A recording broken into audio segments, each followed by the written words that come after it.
May I have your attention, please? Alright, So, you're all very welcome to what is, I believe, the sixth ordinary meeting of the Literary and Horrific Society. Bloody those. So, you're all very welcome here this evening. It's, as I said, I'm thinking this will be the first week where we wouldn't need to get extra chairs, but much to my surprise, you just keep showing up to things. Here, that's all you lot. Despite our best effort. Despite my best effort, standing up here doing my dumb routines every single week, that pun was terrible. We'll begin as we do every week, and we'll get into some announcements of this week, of which we actually have loads. And I'll ask anyone in the room, if I forget something, do bring it to my attention, because I've forgotten something for at least the past 3 weeks. Firstly, I'll ask you to direct your attention towards the man in the handsome black suit sitting there. Just stare right at him, right into his soul. And he's brought with him today his own spooky prop, if you'd like to display it to us all.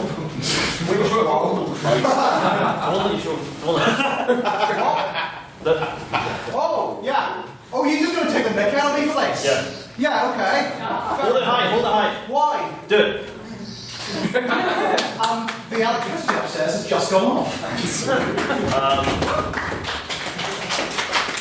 In case anyone here doesn't know, the design of the 13th Doctor's screwdriver is an enemy of mine, and I hate it. But anyway, I'm also telling you to direct your gaze towards him, not just so we can take the mick out of his taste in science fiction, but also because we have with us this week some premium merchandise. So, I have some of them even if you didn't, but so, you may see on the lapels of some people in this wonderful room that we have our nice selection of very fine Litterific branded pins. I'm not wearing mine, it's on my other jacket. So, we are selling those down there for, I believe, is it £4? Is it? I can't remember. So, if you would like to adorn yourself in the regalia of a tried and tested true Litterific member, then go down and do so. Give us some money. So, moving on from that, yes. We'll also be doing weekly newsletters now, isn't it, Wade? Yes, every week I will fire a newsletter, whether you want it or not, into your, if you don't want to, just unsubscribe, into your Queen's inbox. So one came out today, and there'll be another one out on Monday. Nice. Right, so,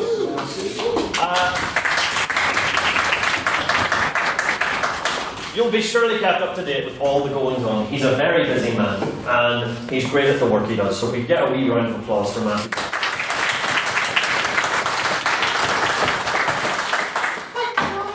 Right, so I'll pass right over the head of our treasurer because none of you want to hear about money. So I'll go on to our internal business, of which I have quite a lot to say this week. So you may see surrounding our table today we have many wonderful and lovely speakers, but, and it is a big but.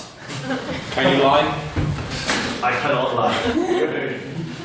What we need is to get the freshest, newest faces speaking at our panels. The true great minds of our upcoming generation. So, I'll ask you all. You like to think you're sitting here, you like to think you're absorbing in the vibes of the society, like, oh, this is where I belong, this is my new crew. But, you cannot truly do so until you bite that bullet and you give a speech for us. Obviously, I'm just trying to do this as bravado. If you don't, that's perfectly fine. It's like, we love having you all here. But I will say, if you feel like you want to try and absorb yourself, if you want to try and, if you want to take your hand at it, and I will say it's great fun, just take your mobile devices, I know you all have them, alright, and take a look at our term card right now. And if you're thinking you want to get involved, pick up Motion, anyone at all, and just say, hey, I'll speak at that. And tell him you want to speak at that. And in fact, in case anyone, he's right there. His name is Matthew. Take it outside. And in case anyone hasn't seen it, I'm going to be passing this around the room, which has all of them on it. Because as I said, there's nothing more important than the people who speak for us, and we love to hear from all of you. And it's I didn't tell you to make this, but Bryson, can I ask you to give us a brief wee spiel on what our Godkin debate is and why it's important and why people should do it? Okay, so the Godkin debate is it's a really funky debate. It's one of our special ones. What we do is essentially everyone who speaks has to have not spoken before in previous years. So for example, I have spoken the last 2 years in the society, I cannot speak. Jake spoke last year, he cannot speak, but if you've never spoken in the society in this semester, then you're all free to, and that'll be the same for all 6 speakers. So it'll be sort of like a new, interesting speaker where everyone will be, it's probably their first time speaking, so it won't be that intimidating. It's actually really good. We actually have tons of winners. Matthew Bradley, actually it's his first debate. He never came to this society before. I actually dragged him to it, and he won the entire thing, beating me in the process. I'm still bitter about it, but yeah, it's really good. And if you enjoy it and like it, and you find it good, you yourself could become a great man like Matthew Bradley one day. And what is the motion for this year's Godkin debate? This year's motion is this house would separate art from the artist. So, that sounds interesting to you at all. That was a fan favourite motion of our secretary. Great one to be involved at. So, we'll now move on to, we have a big announcement this week regarding external business. I'll firstly go to congratulating everyone who journeyed down to UCD last week, who represented us very well. I think these are all in the room here. I think so. It's, you were there, I was Mr. there. Russell there, you went down as our judge. Vulcan McSparren, you were there speaking for us, and it worked. I'll say something after you finish. Okay. And also Mr. Conor McArdle and Miss Annabelle Barton. And I'm forgetting Becky. I'm sorry. So, again, round of applause for you all. You did us all.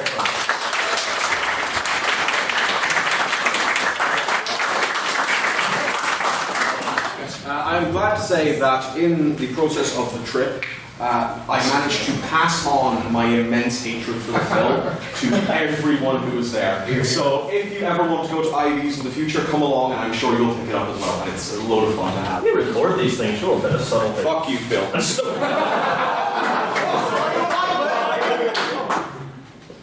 it. You're quite the philosopher. I'll now hand over to our external convener, Ms. Tara Grace Conley, who will tell us about the exciting upcoming opportunities we have in intervarsity debates and such. Right, asking me to speak today is probably kind of a task that currently sound like this.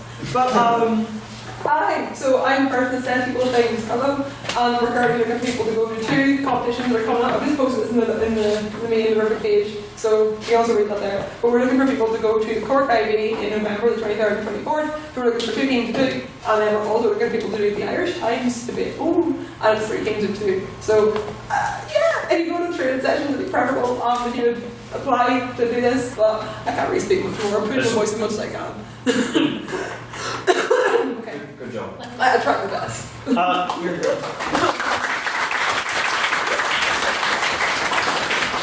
So, if you're interested in speaking out of those, please do talk to Tara or indeed any of us on council. And if you've been all at the training workshops, then we'll have you on my mailing list for priority because you're just showing that extra wee bit of gumption. That's still a word, isn't it? Yes. I know. What is it?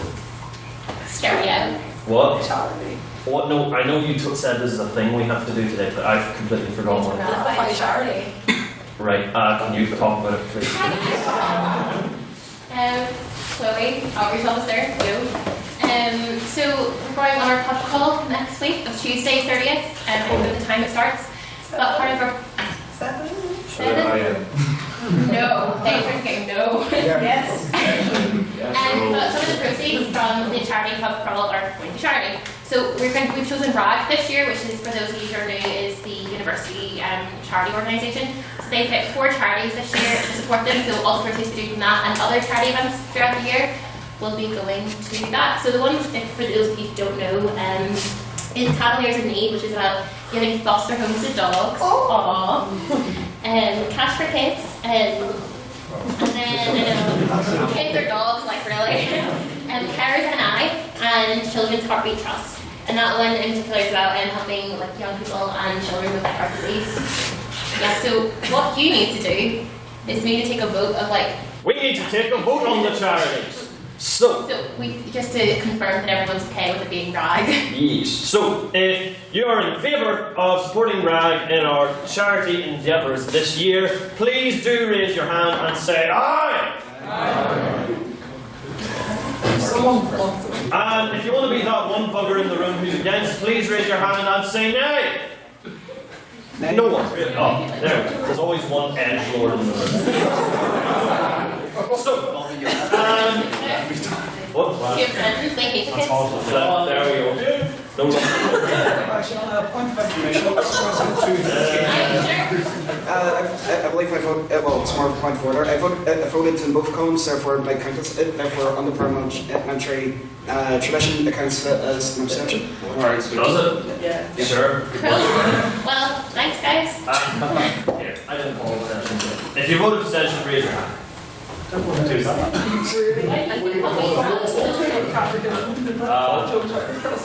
Why should Matthew Bradley, to complete formality, and read back the vote. Well, I actually wasn't. Right, when we do votes like this, it's more of a just sort of say yes and move on with your life. So what I've written down is RAG ratified unanimously as our charity, apart from 3 eligible abstentions.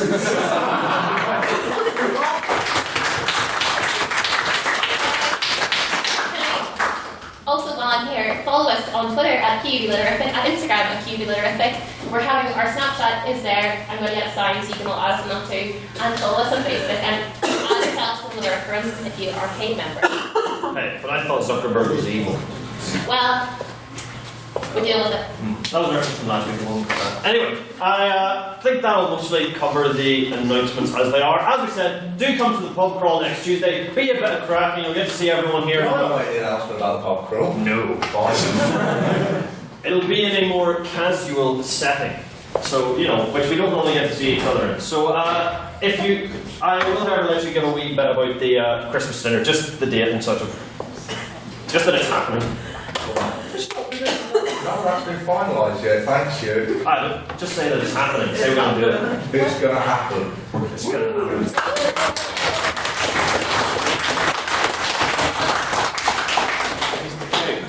Right. So, I think that covers everything. Wear costumes to the pub crawl. Pub crawl costs extra if you're bad crack and show up in your civilian outfits. No time for that, like. So, If you claim it as being an NPC or whatnot, we shoot you in the back of the head. and so, Your man is so after that particularly riotous round of announcements, I go on to the dreading of the minutes by our secretary, Mr. Matthew Bradley.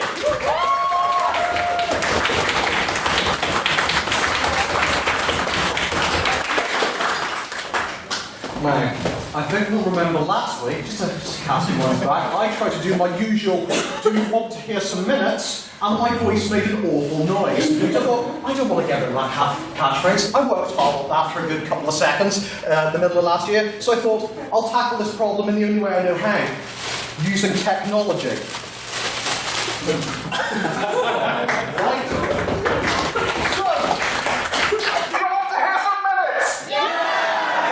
Right? Turning it down. So another thing is, I do worry that because I'm quite aggressive with my style, that I come across a bit angry sometimes. I thought, what do no angry people have? And that is the confectionery known as the flump. So really, it's just a case of, have a flump! Have a flump! Who wants a flump? Well, put them back in the bags, people actually want them, so I may throw them during the minutes. Here we go. So, are we all ready? So, the fifth ordinary of the 170th session of the Queen's University of Belfast Literary and Scientific Society took place on the 18th of October 2018 and was attended by 101 members. That was genuinely impressive. So impressive, I'm going to have a drink of water. No, I wasn't going to throw a flump. They are very nice, I have to say. Do you want, I didn't think it would cause this much anarchy. What I thought would happen is I'd throw a flump, people go, it's a flump, and then I just move on with my life. But you bought so many flumps. I bought 20 flumps. Right? Were you going to eat all the flumps? Just let me get on with the minutes, please! Please! I think to do one job, I got one joke, and now I have to do the minutes. As always, President Dobbin opened the meeting with some announcements. Some minutes were read, and then we moved to private members' business. Mr. Russell then mentioned the recent murder of journalist Jamal Khashoggi, highlighting it as one of the single greatest attacks against freedom of speech. In response, Mr. Conor McArdle stated that it was a disgrace, the likes of Trump could not condemn it at the time, and noted that the only silver lining is the audacity of the excuses. Mr. Tom McGuinness took the opportunity to unilaterally condemn the actions of Saudi Arabia and posed their status as a lucrative customer for weapons sales may have something to do with the lack of condemnation. Mr. Edmund Doherty asked the House's opinion on Kleenex rebanding their man-sized tissues to extra large. Ms. Phoebe Craddock-Bly noted the status of tissues as a unisex product and brought up Bix. I'm noticing some dissent. I'm noticing dissent. People don't like my minutes, I will. That was the best money I had to spend. Right. Noted the status of tissues as a unisex product and brought up Bic's disastrous attempt to create a for her range of pens. Mr. Tom McGuinness passionately concluded the discussion by stating, tissues are tissues, crisps are crisps, pens are pens, get over it. Neatly summarising the general atmosphere of prior responses. Mr. Jude Parry asked for the House's opinions on the recent protest against the Israeli ambassador's visit to Queen's, and also on Israel as a whole. The first to dive into this newly opened can of worms was Mr. Chris Hubble, who stated Queen's invitation to the Israeli ambassador to speak about post-conflict societies is indicative that we live in a post-satire world. Mr. Jonathan William Deranger stated that while he disagrees with them, he respects the protesters' right to do so, while Ms. Olivia Montgomery noted that the student body was not consulted with regards to the SU position on the issue. Furthermore, Mr. Matthew Sullivan mentioned whataboutism, which, despite being a mangling of the phrase whataboutery, became an oft-used phrase that night. It ended up getting quite heated, so in the interest of brevity, I'd recommend you consult the recording for further responses, which were heard from Mr. Morgan Hickman, President Emeritus Ben Murphy, HLM, Mr. Ryan Hoey, and Mr. Matthew Sullivan, HLM. Closing off private members' business, Mr. Chris Hubble spoke of a fortuitous mishap with Red Bubble, and set a request for the gallant members of the Litterific. They who can tell the origin of the symbol on the shirt can claim it as their prize. It was like a campfire in a triangle, like a circle triangle or something. I don't know, whatever it was to do with heavy metal, and someone got it in the pub. Then the President's questions happened, and there were a lot of them. Mr. Conor McArdle asked Hugh his favourite scene in Love Actually, to which he replied, Colin Firth. Then it got gaming. Mr. Jack Patton questioned the impact that Bethesda Softworks Fallout 76 would have on the President, but Mr. Dobbin stated that his disappointment in Bethesda's previous entry has removed a lot of the game's prize. Ms. Mary Kay Dobbin asked Hugh's opinion on the new Smash Brothers. Having spent over 700 hours playing Smash Brothers for the Wii U, it is therefore no surprise that Mr. Dobbin has timed his assignments to set aside plenty of time to play Super Smash Brothers Ultimate. What a nerdy boy. Mr. Ben Murphy, as well as asking what Hugh had for breakfast, he didn't have any, but he did have 8 tracker bars, asked which character Hugh mained in Smash, to which he replied with Fox McCloud. Now, I'm not sure if you all know exactly what Fox McCloud looks like, so I crudely photoshopped Hugh.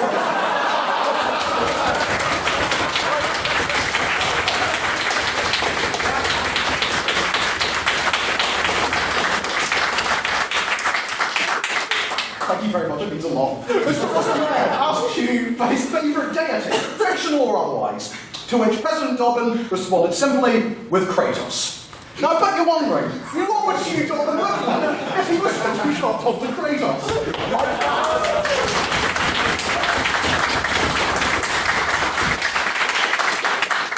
By the way, Hugh, I'm going to give these pictures at the end, but I do know something bad that can do framing quite cheaply, so if you want to frame just send me a wee message. Okay.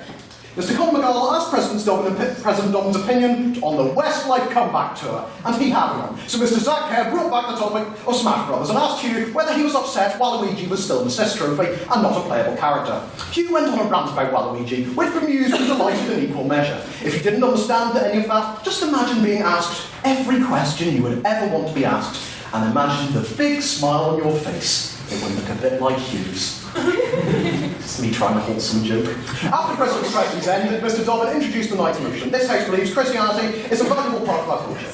A vote of prior opinion was taken on the motion which read 33 ayes, 38 nays, and 11 abstentions. This week, the vote of prior opinion was read out by guest chair, the Reverend Dr. Paul Bailey, who then provided some introductory remarks to commence the debate. Opening for the very Jesus-y looking proposition was Mr. Chris Hubble, who began his speech by quoting Black Sabbath and doing the heavy metal sign wrong. Mr. Hubble used the genre of rock music as a catalyst to explore Christianity's influence on our culture, noting the prevalence of Christian allusions in the works of bands such as Judas Priest and Led Zeppelin. Mr. Hubble stated that as the predominant ideology across Western Europe, Christianity has influenced every part of our culture, and to state that it is not valuable discredits 1,700 years of heritage. Mr. Conor McArdle opened for the opposition, utilising a quote from Oscar Wilde to introduce his topic. Noting the Church's harmful attitude towards sex and the patriarchal overtones of its teachings, Mr. McArdle mentioned the influence the Church has over our lives. Mr. McArdle mentioned the chemical castration and later suicide of Alan Turing as a result of the Church's attitude towards homosexuality, noting that many heinous acts have been committed in the name of Christianity without any question of their morality. Also looking a bit like Jesus, Mr. Matthew Sullivan HLM continued with the proposition, stating that patriarchy predates Christianity and monotheism, and therefore cannot be a result of Christianity. Mr. Sullivan noted that many current laws have their roots in Judeo-Christian ideology, and stated that Jesus preached against many of the Old Testament laws decried by the opposition. Mr. Sullivan expounded on Mr. Hubble's speech, noted the influence of Christianity on the literary canon, demonstrating the influence passages from the Bible have had on our lives. Continuing for the opposition was Mr. Jude Perry, describing Christianity as an inherently divisive and selfish dogma. Questioning whether its supposedly timeless values are unique to Christianity, Mr. Perry stated that religion lies at the heart of all conflict and that Christianity provides an us and them mentality. Mr. Perry stated that if Christianity aimed to bring happiness to the largest amount of people, he would concede. However, the Bible's teaching on women, slavery and non-believers prevents this. Mr. Morgan Hickman closed the proposition, stating that religion has often been used as a scapegoat for conflict, rather than being its direct cause. Mr. Hickman stated that Christianity has not demonstrably led to sexual violence, rather it is the fault of individuals within a system. Noting that every regime has had issues, Mr. Hickman reinforced the positive influence of Christianity on our heritage, and urged the House to propose the motion. Closing to the opposition and the debate was Mr. Tom McGuinness. Claiming that oppressive cultures breed oppressive religions, Mr. McGuinness argued that religion has been forced to adapt to culture. Dissecting the influence of religion on the cultures of the world, Mr. McGuinness claimed that there will always be someone who will say there's a giant aardvark who made the world, despite that being the first time I've ever heard that particular tale. Stating that we've been doing the whole Christianity mark and people are still terrible, Mr. McGuinness urged the House to defeat the motion and turn to Waluigi instead of religion. Questions were heard from Mr. Robert Murtagh, Mr. Keelan McNally, Mr. Jonathan Williamson Dronger, Mr. Ann Thorpe, Mr. Cormac O'Millan and others, before the Reverend Dr. Paul Bailey wrapped up the debate with some brief closing remarks. A binding vote on speakerability was taken on the motion, which read 58 ayes, 15 nays and 8 abstentions, resulting in a conclusive win for the proposition. May I take the minutes as read? Aye.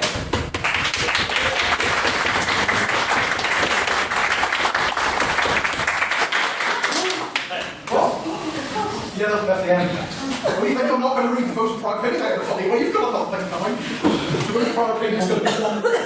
You're going to read it through as well? No, this thing works though. You can speak into it.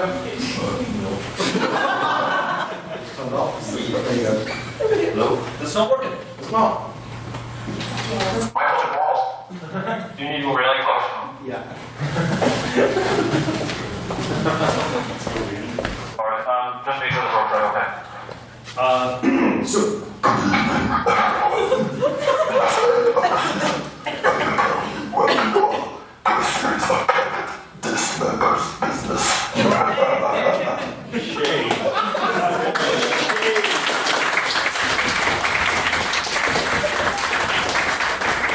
Halloween, I'm doing the best that I can. The best just isn't good enough. So, I'm not going to explain what private members' business is. It's the point of the year where we all know. So I'm going to go to Mr. McArdle. With the introduction of the Lewis to Dublin in the early 2000s, it sprung up a sport known as Lewis surfing, where you just grab onto the doors and as the Lewis pulls away, you see how long you hold on for. Unfortunately, in the early 2010s, a young lady was Lewis surfing. She fell off before she hit her head. I think it was either this week or last week, she was awarded over $500,000 in compensation from the tram company because they didn't check that she was hanging on to the Lewis before they pulled off. I'm just wondering what the House's thoughts are on this sort of claim culture that probably has been imported from America, its impact here in Ireland and the UK. I thought it was going to join me in a bit of lighter surfing here on the evening. Anyone like to give it? Geez, anyone like to give a point on this? Miss Vetter. I think in terms of that specific case, it's relatively valid because they didn't have legislation in place to prevent it, even though they knew it was something that was happening. Generally speaking, claim culture is ridiculous. People just like to take this and really like go for it against the government, and it's the easiest way to do it. So I think it's kind of fair enough on their part. Next Montgomery. With regards to that case, I would agree that a lot of people cite the McDonald's coffee case in America a few years ago. However, a lot of people don't understand that that coffee was served at something like 140 degrees and it caused third-degree burns on a very elderly woman. So I do think claim culture is often exaggerated, but in that instance, yeah, I think that's ridiculous. BuzzFeed did a video on the McDonald's thing, so I got educated. But, any other thoughts on this, or no? We shall move on. Oh, did you? Sorry, just expired. I just want to say, realistically, you jump onto the back of a speeding bus and hold on to it. You know, you should expect an accident. It's going to happen, you know. So legislation in this, you know, are we too stupid to realise common sense nowadays as well? Now we want to any separate bits of private. Mr. Hoyt. Yesterday, a number of suspicious packages were sent to the Obamas and the Clintons, and whilst I'm not a political ally of the Clintons or the Obamas, I thought that it would be good to put on record my opposition to political violence in general, and I was wondering if the Council would unanimously agree with me that this case in particular, condemning this case in particular and political violence more widely.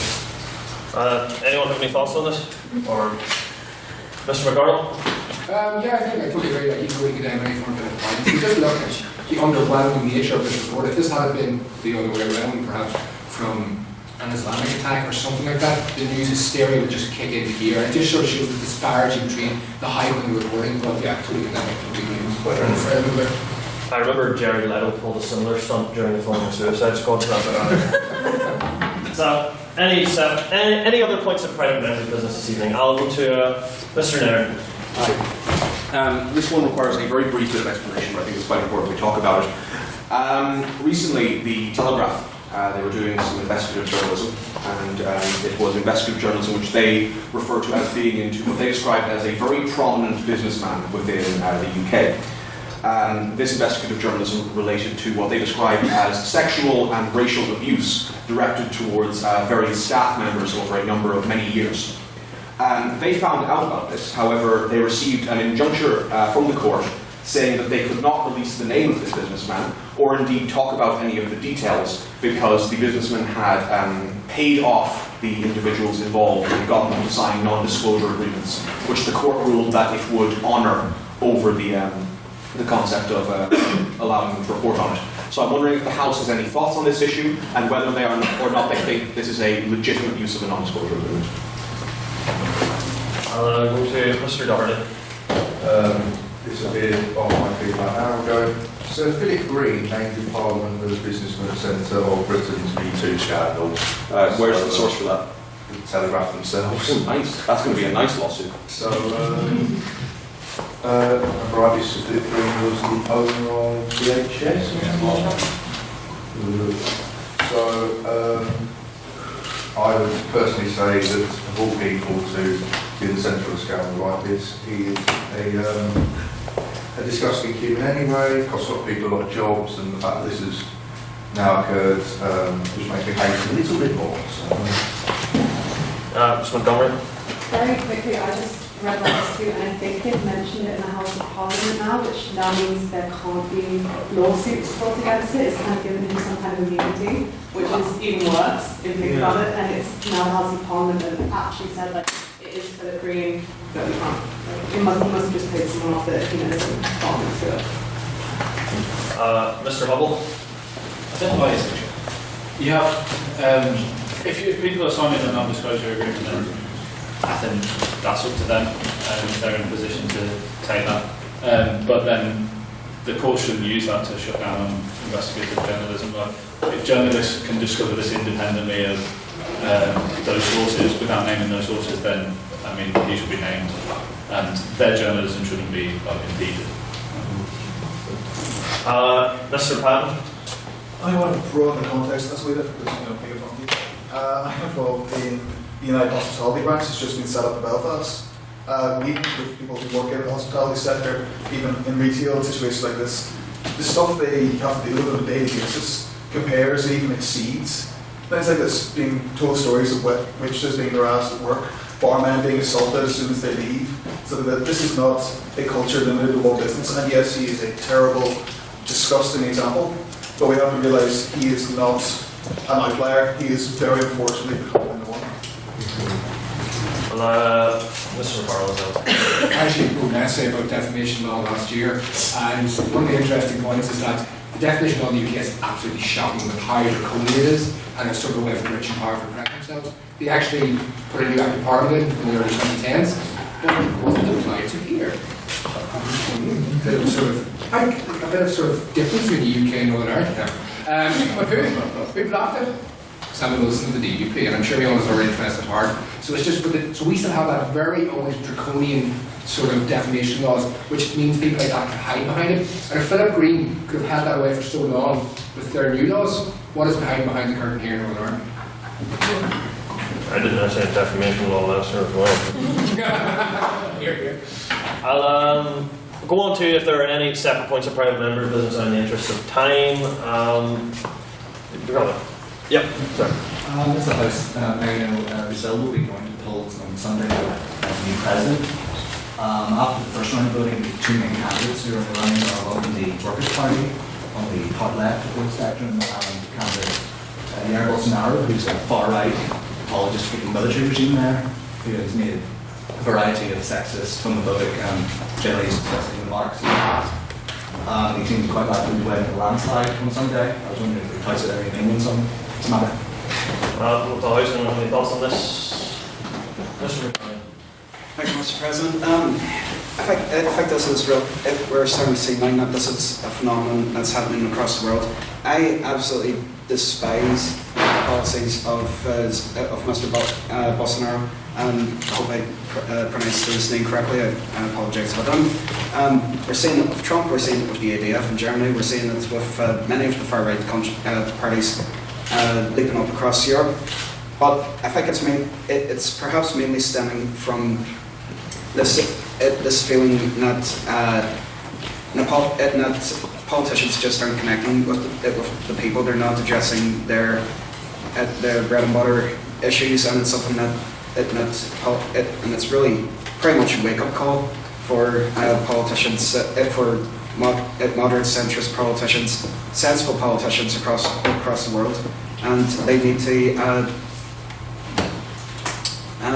basically wake up and smell coffee before we get Hitler's all over the place. Yep, Sean.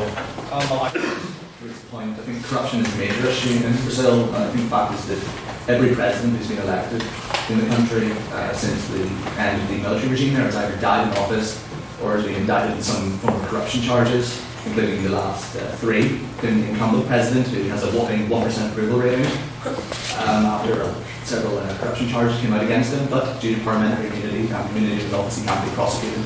So I think it's understandable to see why he is getting so much support when he's coming out against politicians of both the right and the left, who has been seen with the people who've been in their own efforts, and well as crime, corruption, and other issues continuing to beset the country. I think with that we can wrap up the private member business. Thank you all very much, and we'll move on to everyone's favourite section, the President's Questions, where if anyone has something they wish to ask me, then Mr. Scott. What did the President have for breakfast? For breakfast this morning, I had 4 of Cookstown's extra sausages. Sandwich between 2 cinnamon raisin bagels. So that's the answer to that one. Are there any other questions in the? Yep, Mr. Go on. Yes, what issue the President has to defer to misogynist something to do with her? Lovely. Right. Now that's a proper President's question right there. I've explained this to you on a variety of questions, and thank you very much for your question, Mr. Gilmore, for giving me a platform to espouse my controversial views. So, here's the thing. The new sonic screwdriver for Jodie Whittaker's 13th Doctor, I'm sorry, it looks like crap. So, I was someone who, back in the day, was the most avid Doctor Who fan there was. My sister, Mary Kate Dobbin, can attest to the fact that my room used to be entirely and solely decorated with it. I had the TARDIS, it was all over my curtains. I, to this day, keep all of my money in a TARDIS lunchbox, so I have my fair share of strong opinions. But you may notice that, please bring out your sonic screwdriver for the world to see. Come on, are we providing a reference or not? Guys, and tell me, does any bits on that sonic screwdriver pop out? They don't. Well, they didn't on the classic series ones either. Now I'm glad you give me this platform view, so I'm going to go on that. Hey. I went to solid screwdriver. Okay. It was originally, they originally brought a little torch, and that was the second Doctor's. Then the third Doctor got one with little bits of like black and yellow tape around it. Then that was removed. Then it was destroyed in the 80s. And then there was one for the TV movie which looked quite similar. And then John Hurt's Doctor was like a fourth Doctor toy. They cut the top off, put a little light on. And the 10th Doctor had a different one which had porcelain on. Matt Smith's one looks weird. It popped out. It's okay. Peter Capaldi's one spun around the top, and Jodie Whittaker made this one out of spoons. So if you dare claim to be the biggest Doctor you found in the room again, you're mistaken.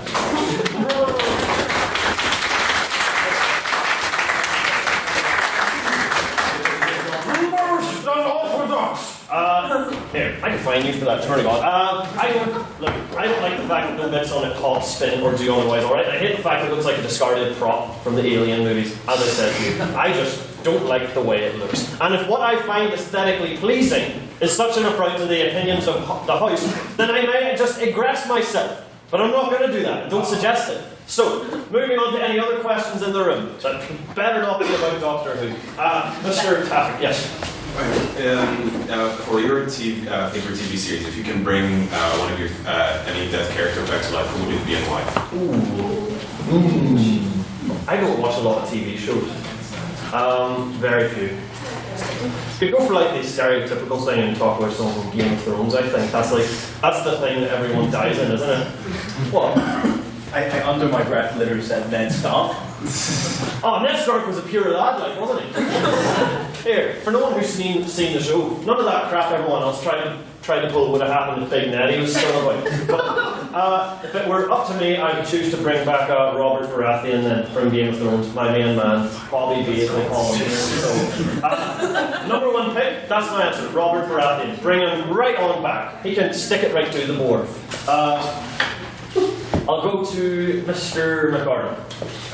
There's a fan of Contort, which is Bridget Jones, maybe see her. Ooh. I have to admit, I haven't seen Bridget Jones's Baby. Is it good? Yes. Right. I hadn't seen it. Did you say it's not? It's all right. Oh, flip. There's a lot of calling for action. Ooh, a lot of calling for action. Ooh. No, for me, I think it's the first one. That'll be my idol for the first Bridget Jones movie, which gets an official presidential endorsement. So, any other questions? Mr. Nairn.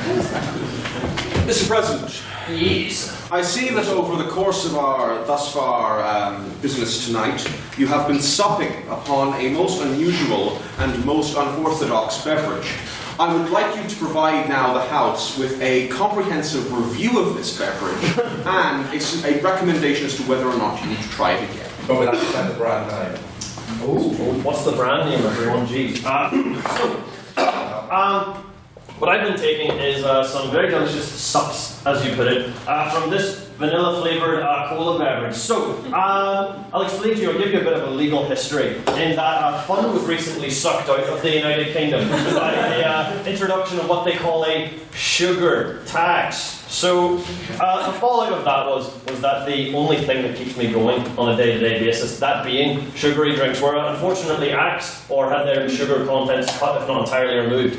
The knock-on effect of which was that Coca-Cola Vanilla, what is my ichor, my lifeblood, was taken from all of our store shelves. So my good friend, Tara Grace Conley, works in a shop nearby one, which is an American candy store up by near Victoria Square. And I know that if you go to that American candy store, you can get some of that delicious illegality that you get from this Coca-Cola Vanilla. So thank you very much for that. And if you want me to give a review, this, I can give you like a beverage history as well. This is actually much worse than, in my opinion, sorry for any Americans in the room, than the Coca-Cola Vanilla that we had here in the UK. Because over there they fill that stuff up with corn syrup instead of sugar, and I think it does not taste as good. But it's a close second for our fallen brother, Coca-Cola Vanilla. And I would highly recommend that everyone spend the £1.50 per tin you have to spend on this.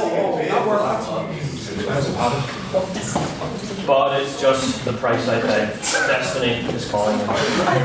So, that's a brief history on Coca-Cola Vanilla. I hope it was satisfactory to everyone's tastes.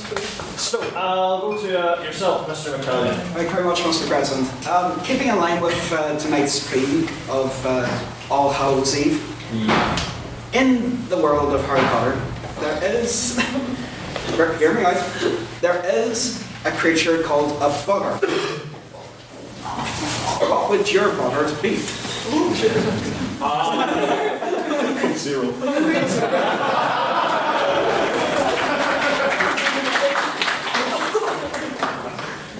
Coke Zero was a good answer. I was more going to go for the chat logs from a Skype group I was in about 3rd year. That's properly nightmarish. You know, you were there. That's bad. Like, you know, it's all gone. That's what my boggart would be. And if not in general, it would just be my about 3rd year self. Like, you know, 3rd year, that point where you think you're starting to be intelligent, but you actually aren't yet. But you act to people as if you are, and it just makes you the world's biggest. That doesn't count, because I know it doesn't. So, that's my boggart. Anyway, any other questions in the room? Mr. Tappick. If you become the President of the United States, what's the first thing you're doing? First thing I'm going to do is replace corn syrup with sugar in their soft drinks. That's it. Yep, that's it. Mr. Doherty. I thought you were deliberately avoiding that. Yes, I was. Oh, was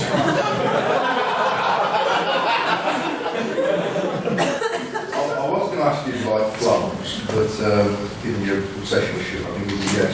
I actually want to take your opinion on the fact that despite neither of us has clearly planned for it, myself and Mr. Jake Kieran have somehow managed to wear the exact same shirt.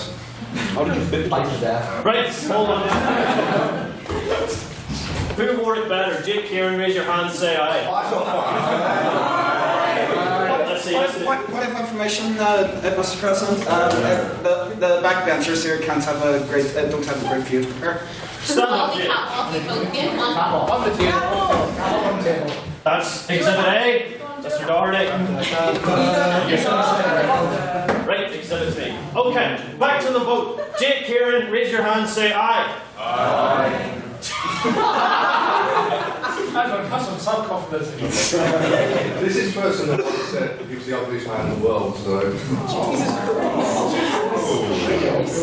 Right. And Mr. Doherty, also raise your hands and say aye. Nay. You're the first one I met this year. The offering is over. And in the interest of public face, you're all very, very cruel people, and I'm not really back. Oh yeah, abstentions, I forgot about that one. If you abstain, raise your hands as well. This is your chance to save yourselves. I'm going to have one. Thanks, Dara. Thanks, Chris. I think the shirt is disgusting on me.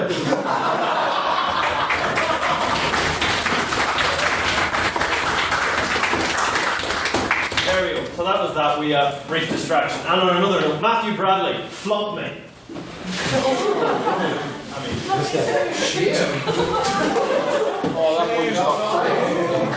don't want to hit you all with a flump. I feel. Right, toss a single flump into that side of the room.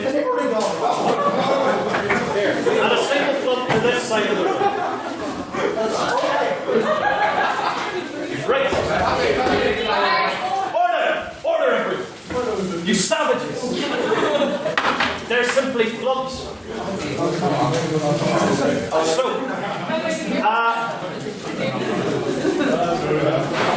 right. Okay, bringing ourselves back in. If there's one more president's question, I'll take it, and if not, we'll move on. Yeah, Miss Scott. Only because your Declaration of Savages incited Chloe Ferguson to sing a little song. What's your favourite Disney song? I have to sing it. My favourite Disney song is Out There from the Hunchback of Notre Dame. Oh, yeah.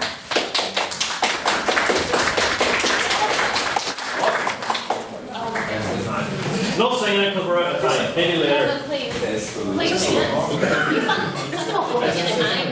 We're not just going to make a concert. Yes, we are. Up doesn't count it. Oh,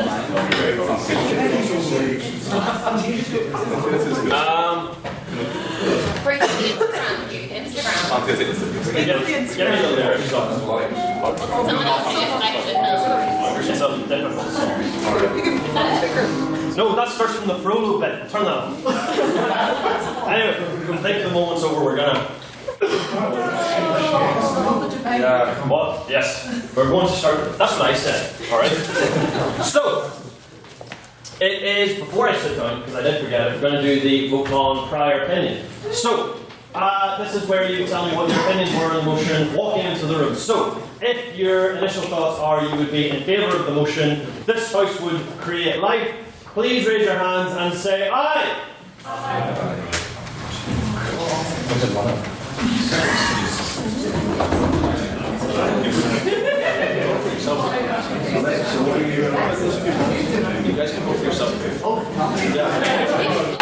And if you would vote against the motion, please raise your hands and say nay. Nay. You only can vote for yourself.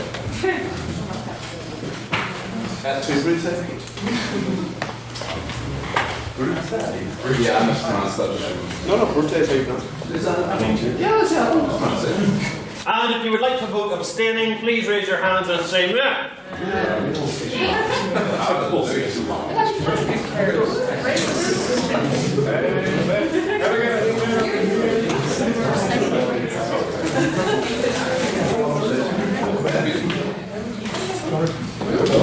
Right. So, Matthew Bradley, if you would please read me back the prior opinion vote. Okay? For the motion. Voting against the motion, 22. And 16 abstentions. The nays have it, the nays have it. Right, so it is now with great pleasure we move on to the debate itself. I can't remember which side's the problem. Right, so please welcome up, speaking first for the proposition, Mr. Ultim McSparren.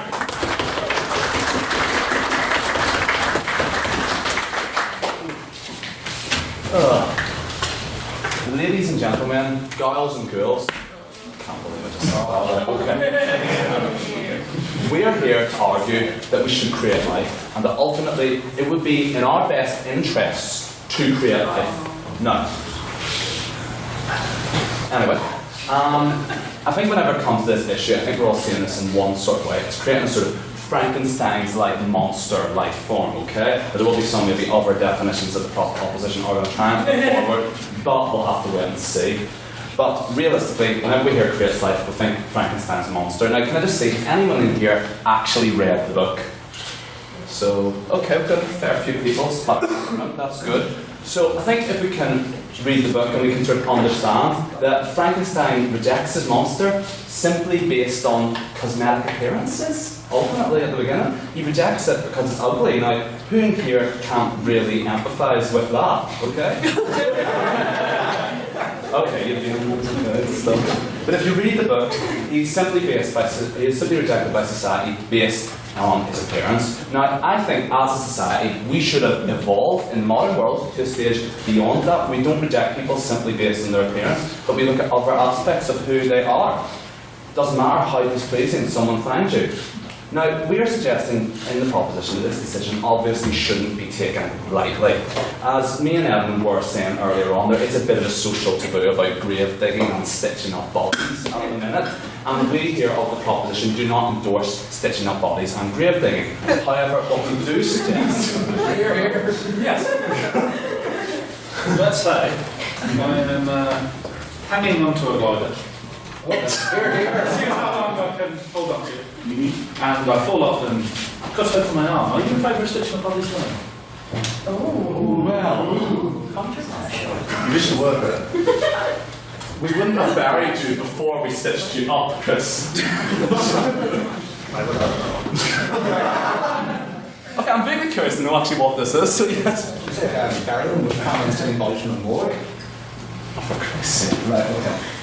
We are not endorsing taking back, and actually I'll get on to this later on in the speech. We here of the proposition are not endorsing taking bodies illegally. We're obviously saying doing this for legitimate means. So people, organ donors, and people who give their bodies up to medical science, we do this experimentation to create a new form of life on, okay? It's not some idea of playing God that we're trying to do here. We're not trying to fuel some sort of God complex like Victor Frankenstein did, where he thinks he'd know, or he thinks that he is some sort of ultimate intelligence. That's not what we're trying to do. We're trying to create an individual, we're trying to create an individual. So let's say we go about creating life in this mature, responsible fashion. So I challenge the idea that we're creating monsters here on the proposition. We're just trying to give potential individuals the right to live. And I don't personally see what is wrong with that. This is an opportunity for a new science, but like all new sciences, moving forward, we will have to learn to walk before we can run. No. Now, the traditional way of creating life is seen through sexual intercourse, essentially. This is, of course, generally considered the natural way of making life. The opposition may put forward this, that it's not natural what we are proposing doing, creating life. We are attempting to play God. As to which God, I don't know, Jesus, Buddha, Vishnu, the all-powerful art bar. It doesn't matter. As I'm here to tell you that creating life scientifically can be just as natural. Now, nature is what created our brains. They were created with the ability to theorize and perfect the science necessary to make this necessary scientific breakthroughs, such as creating life through non-traditional means. We should therefore not look at creating life as something which is inherently bad and immoral, but rather look at it as the next step of our development as the human race. Now, I want to address another issue when it comes to creating life. There is a bit of a social taboo, as I mentioned earlier. We look on this and we go, well, creating life, you sure this is a good idea? It didn't really work out in that novel, and most people are fairly against the idea. They all through the vote prior opinion when they heard it. However, can I say this? How many things 50, 100 years ago, which were social taboo, now are generally hailed as being not social taboo? Attitudes and people's ways of thinking move on. And I want to say that we of the proposition decided that we should actually create life to prove that this is a good idea. Hamid Turnbull's wheeled creature in. We decided to actually prove to people that there shouldn't be a social taboo about one of these individuals. We decided it would be in the best interest of this house to meet someone who was created through non-traditional means. And boys, just want to hurry up a wee bit, I can only keep this going so long.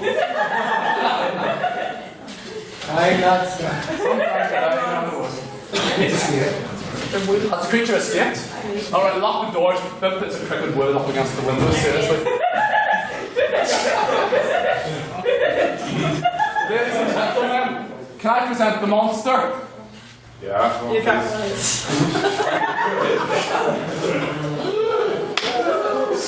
This is our monster.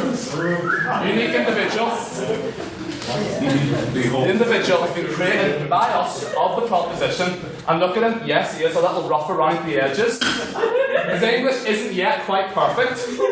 But ultimately, he's a nice guy. He's quite good conversation. Well, not really, actually, but still, he's quite good. I believe he deserves a chance at life. So, ladies and gentlemen, I beg you, I implore you, vote with the proposition that we should create life.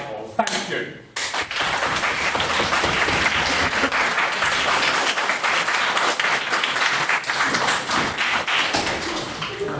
Alright, now, to speak for the opposition, our training officer, Mr. Russell Ne'er-do-well. Before the timer starts, I'd like to make an official request. That request is any fines that I accrue through this speech, I would like you to read out at the end, rather than interrupting, if that's okay. So long as you know you're accruing them. Oh, I know I'm accruing. Alright, we ready to go? Sweet.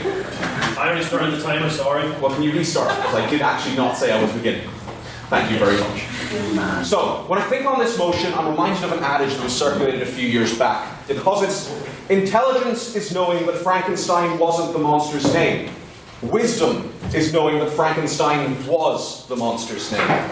I think that's an important line to keep in mind throughout this entire debate tonight. I suggest to you that creating artificial life would be perhaps one of the most monstrous things we could do as a species. I'm going to highlight why no matter what form this life takes, it is unethical for us to create it, whilst my team will be focusing more on the specific issues that creating life causes for society as a whole. I'm going to point out how creating a life relies upon a misplaced trust in government and corporation ethics. It relies, it says that this life would exist as a tribute entirely to human chauvinism, or as a superior being that would inevitably surpass us. And finally, I'll point out how creating any kind of life with a modicum of intelligence would doom that life to an existence of isolation and self-loathing. Now, no thank you. Now, artificially created life form is a bit of a mouthful. So in the interest of brevity, the opposition here tonight as a thought experiment has created one right now in this speech. Its name is Glarb. It says hello. Now, the exact characteristics of Glarb will shift and change as examples dictate, but know for now that it's green, because I suppose green's a nice colour. So, Glarb starts out its life in a laboratory where a group of researchers with the best intentions are working on a project which brings Glarb, a living being, into existence. The discovery takes the world by storm, and the next thing that happens is governments, corporations, whoever can get their grubby hands on it, are after Glarb to see what uses it can be put to. They will be assessing intelligence, getting it to do tasks, finding out what it eats. Yes? Governments and corporations already do that, they all of us anyway, so... Yes, but I'm pointing out how this will have no precedence that will make it even more unethical. They'll be checking whether or not it can feel pain. They'll be seeing what chemicals are toxic to it. They'll be finding out what temperatures its body can survive at before incinerating. A new life form like Glarb would be an unprecedented scientific breakthrough, and even if the original researchers have ethical intentions, the government will come and take Glarb away so they can perform their own experiments on it. Glarb would be subjected to experiments so frequent and so unethical that it would be a permanent black mark on the soul of humanity and a tribute to our willingness to commit atrocity in the name of progress. Now, in creating Glarb, what traits does it exhibit? Well, for one, we could make it nearly exactly like ourselves, and in that case, I firstly ask why, and then point out to how my third point and the points of my preceding speakers will apply even more as a result. Instead, we could make Glarb some form of lesser being. Lower intelligence, cute, pet-like characteristics, the ability to do menial tasks and be happy doing them. Such a thing would be a horrible indicator of our arrogance as a species. Sure, we've been tampering with the natural order for millennia, but this is different. This is reaching into the ether and giving not only an animal, but a species, life for no other purpose than to see if we can. We would be manufacturing suffering out of dust, playing as gods, but not as loving gods, as Grecian gods of cruelty and spite. This is even worse if we make Glarb to be of superior intelligence to us, or in any other characteristic, because that superior being will inevitably surpass us, and biding its time will take us over, if not through force of arms, then through force of personality. It would spell certain doom for us as a species, and you know what? We'd deserve it for doing that. Then, yes, go ahead. You seem to be assuming that we're automatically going to do all these things. However, if we're making something of human-like intelligence, ultimately, we don't treat chimps the same way we treat rats in laboratories. Yes, I understand your point entirely, but what I'm saying is that Glarb would be an unprecedented being. A being that has no previous precedent in science, and therefore would have no ethical standards applied to it, because we would have to test the limits of what those ethics are. We would have to be unethical towards it to find out what the standard for ethics that we apply to the future with it is, and I don't think that's acceptable. Then, finally, and most importantly, we should not create life because any intelligence life that we create will be forever conflicted as to its sense of purpose in the world. It will be separated from us by an inexplicable cross-species otherness. It would look upon us not as equal. It couldn't look upon us as equal because we are its maker. We are its God. We are its devil. There would be great loneliness amongst Glarbs, great searching for purpose, great resentment for having ever been created. I tell you what, we can't look God in the eye and ask why. Why did you make me? Why did you bring me into a world like this and allow me to suffer? But Glarb could do that. Glarb could stand up, look us in the eye and ask, why did you make me? And are you willing to stand there in the place of God, look back and say what? For our convenience, for our progress, because we could. It's an absurd idea. Now this isn't a debate about having children, we've made that very clear. But if we view creating artificial life as a kind of child for the species, then I have a bit of poetry here that I think is very relevant to this debate as a whole. I also believe that it might get me fined a bit, but you know what, I'm willing to eat that, okay? It's a slightly edited version to apply to this particular debate of Philip Larkin's This Be the Verse. They fuck you up, your mum and dad. They don't mean to, but they do. They give you all the faults they had and add some extra just for you. But they were fucked up in their turn by fools in old-style hats and coats who half the time were soppy stern and half at one another's throats. Man hands on misery to man.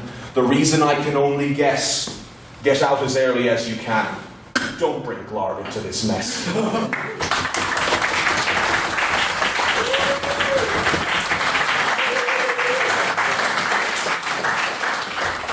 Mr. Nairn, consider your fines accrued. That's 3 in one day. I was going for the hat trick.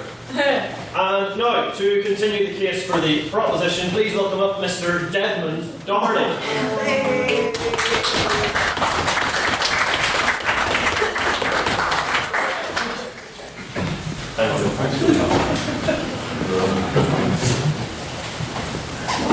Those are fucking fantastic, I have to say. Yeah, you got to find them at plants. Before I start, I'd like to say to anyone who thought the beard was ever a good idea, you won't see it again for a while. I was tempted to take the shirt off, but no, please.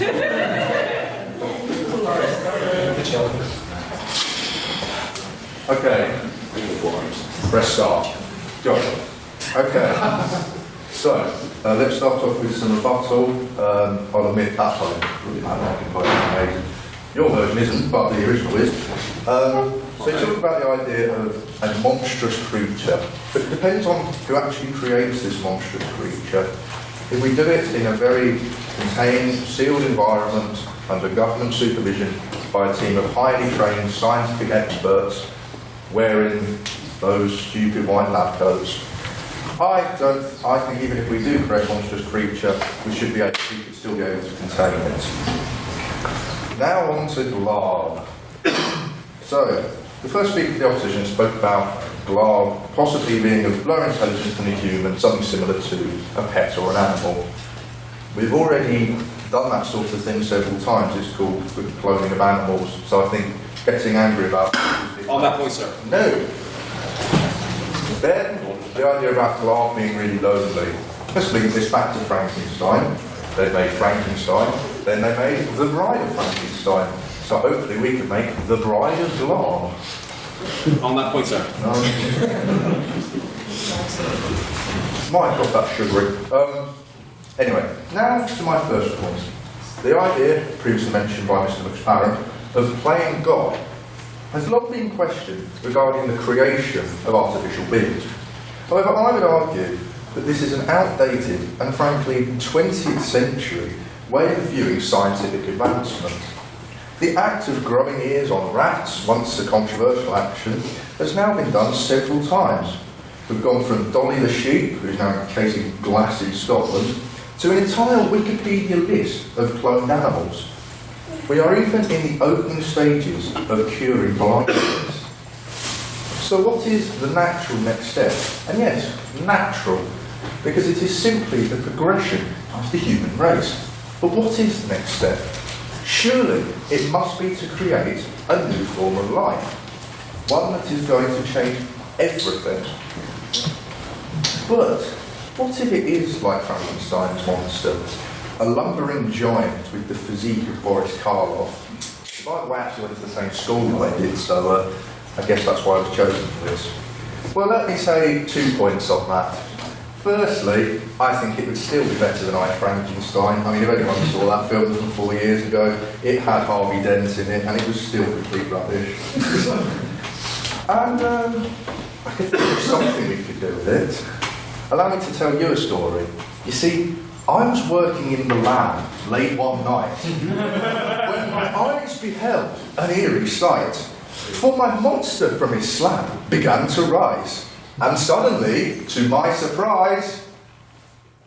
Which one is again? Go on! He did the mash. On that He did the point, monster sir. mash. It was a graveyard smash. On that point, sir. No.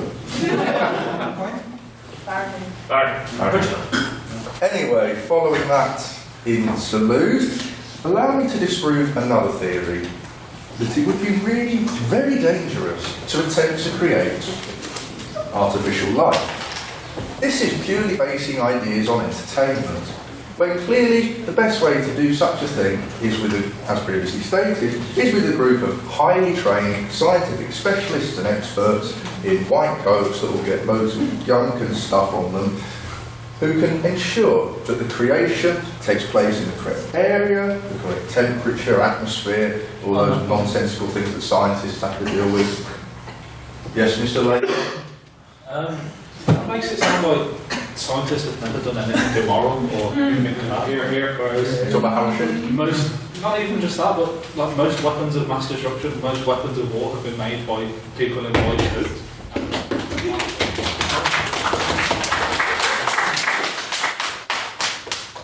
As was penicillin, aspirin, and most, if not all, important drugs of the last 200 years. So I would argue that they've done as good as they've done bad. Actually, it's more good than bad. So yes, they may have done something, they may have done things wrong, but they've certainly done a hell of a lot right.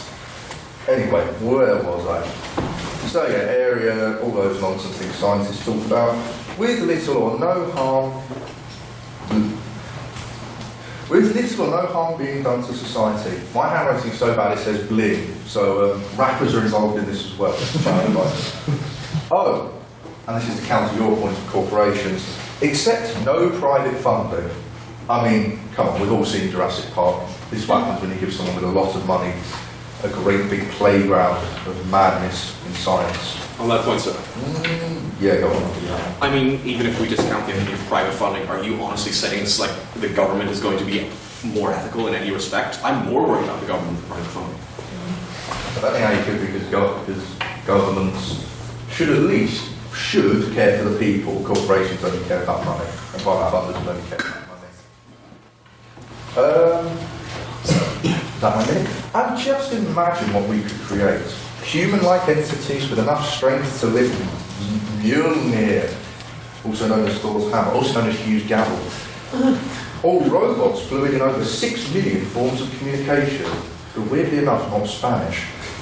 Or, and you're going to like this, Mr. Secretary, imagine if we managed to create a life form with 2 working hearts, and then imagine if we could say, replace its head every time the stories of the one that was currently there got a bit boring. But then we could only do it 12 times, and then the next time we had to replace it so it could be a woman. And then we could have a great new series with a woman with a Yorkshire accent. And it'd be a great human X life form. Imagine that. In conclusion, all I'll say is, please vote for the proposition, and if not, we'll send Alton's monster around. Thank you and goodbye.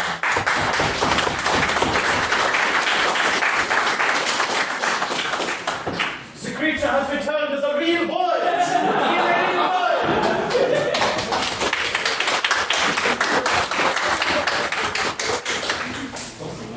Sorry about that. So, to continue the case for the opposition, please welcome up Miss Chloe Ferguson.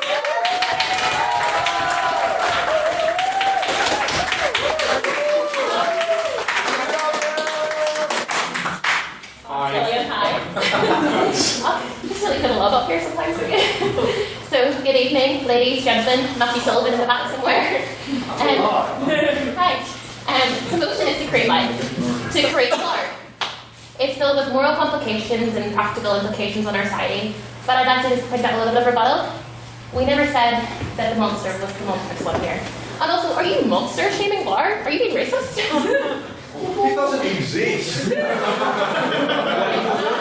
wouldn't say that. Well, our monster exists. But what we're saying is that the people who create the monsters are the ones who are the monsters. And also, another point of rebuttal is that we can't actually control who has access to this technology when it's been put into public domain and the blueprints are out there. So yeah, we can say the government can control this, but when it comes down to the logistics of it, once it's out, it's hard to contain that. So what I'm going to be talking about, I'll talk about later on in my speech. The proposition they put forward, the creation of life, is a good thing, but we are still going to be overpopulated with pollution propelling forward into our tomorrow and our today. The creation of life is meant to be the creation of hope, the creation of new air being breathed into our society. This house argues against the notion this house would create life, because to create life in this way, we would choke, we would drown. There is not enough air and resources to go around. And yes, that's the right English to do, yes. We would be entangling ourselves in a string of obligations, a domino effect of greed and conveniences that changes the very nature of how we define humanity. As Russell said, we would leave per glard, resenting us, hating us, for bringing them into a world of disaster and suffering. On that point. No, thank you. And why is this? It is plainly because we do not have enough resources, money, technology, land, to be able to meet an entire increase to our population or the maintenance of a species we have no experiences of the changing need for. To create life in a sense, the motion suggests it would take some serious technological advancement. And what does that mean? It would cost some major moolah. So, can we actually afford to do this? Where is the money coming from? Is this going to be funded by the government, or is this escapade to become gods going through the private sector? In the remainder of my speech, I'm going to explore the creation of life within the private sector, the black market, and the public sector, developing Russell's ideas on resentment. Okay, so has anyone here watched the 2001 classic Spy Kids? Hand up. Yes, because it's the best second film on earth, and you all need to go and watch it right now. Thank you. So basically, the first villain, the henchmen of the villain are these big thumb things, and they just natural children and participating in world domination. But do we ever question where these thumb things come from? Like, what is their actual deal? Are they owned by a company, or are they autonomous? Do they have free will, or are they just consistently screaming into the void of pain, which, by the way, is very relatable? But we can't hear them because their creator decided not to bless them with mouse. We don't know quite that. Basically because we're distracted by their extensive training in martial arts. But like, really? Are they unionized? Do they pay taxes? Like, is there a school somewhere where they also learn about thumb history and the thumb's right movement? Do they have health care? Oh wait, it's a film set in America, so of course they don't.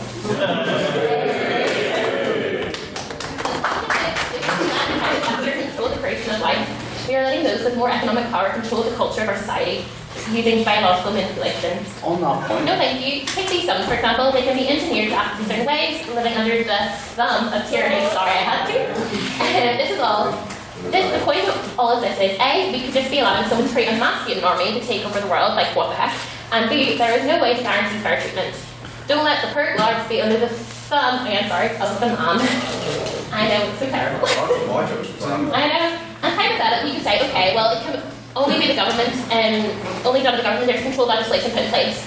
But when you put that type of technology into the world, out of public domain, you cannot control who utilises it.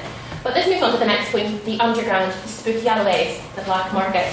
The proposition may come to the conclusion that the whole underpinning solution is remove the emotions and abilities, the empathy of these beings. However, outside the framework of the law, nothing is out of bounds. If the tech is available, they can merely biologically engineer beings to have emotions.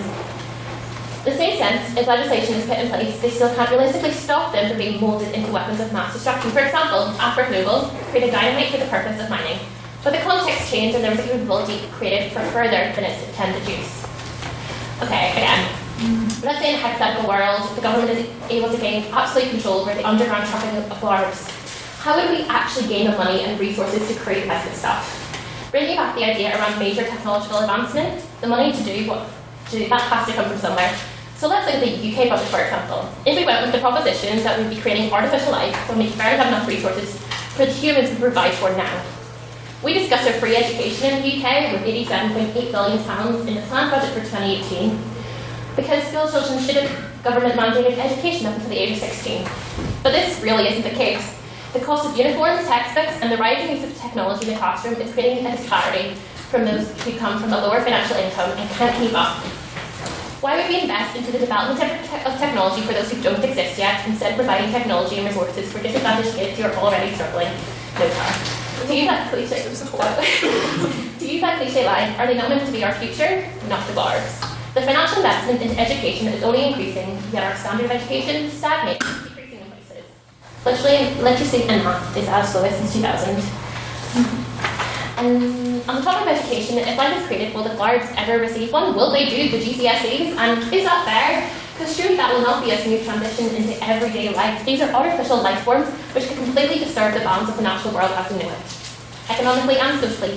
Imagine wee Jimmy, right? A 13-year-old secondary school who has had his heart set being on the football team for years, practiced all summer, dedicated himself completely to it. Then when his school year rolled around and tried to terror, he found that he was not good enough to be put on the team. It's not because actually he wasn't good. In fact, he was fantastic. But he was not good enough to be a genetically engineered artificial life form that was specifically created to be stronger and faster to protect the time. Now, how is this fair? How would you explain to A, that child, and B, to all those PTA moms who'll do the best thing for your child, even if it means declaring war on an entire species, that the created life form has an unfair disadvantage and is impeding on resources available for her child? It's destroying sport and what we want. So to conclude, somewhere. Well, this is awkward, isn't it? We can barely support ourselves. Overpopulation. We have 12 years to fix climate change. Taking a look at the environment's impact on running such machinery, never mind the carbon footprint these lives themselves would make, to create life in a sense is an overpopulated, struggling Earth. It's frankly irresponsible. Creating life is a scapegoat to deal with the death around us. We are trying to play God, and that destroys the very fabric of our society. We cannot control life, and that is not our place, and we have to deal with that. We cannot replace our history with a new beginning, but we can focus on making the lives of those around us better. A decision like this disrupts the balance of our living. From the standard of living we all experience to our grounding philosophy on what we mean to be human. Chaos would erupt, war would be waged, on the guards and on each other. And this is why I urge everyone here today to vote in opposition of the motion. Do not support the completion of life, because the beginning of this life is the end of ours. Thank you.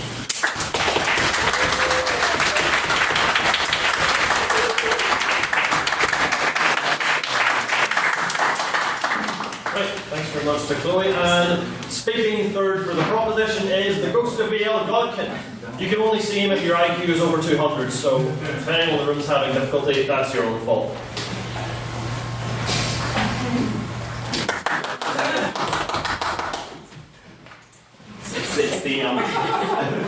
It's the third speaker.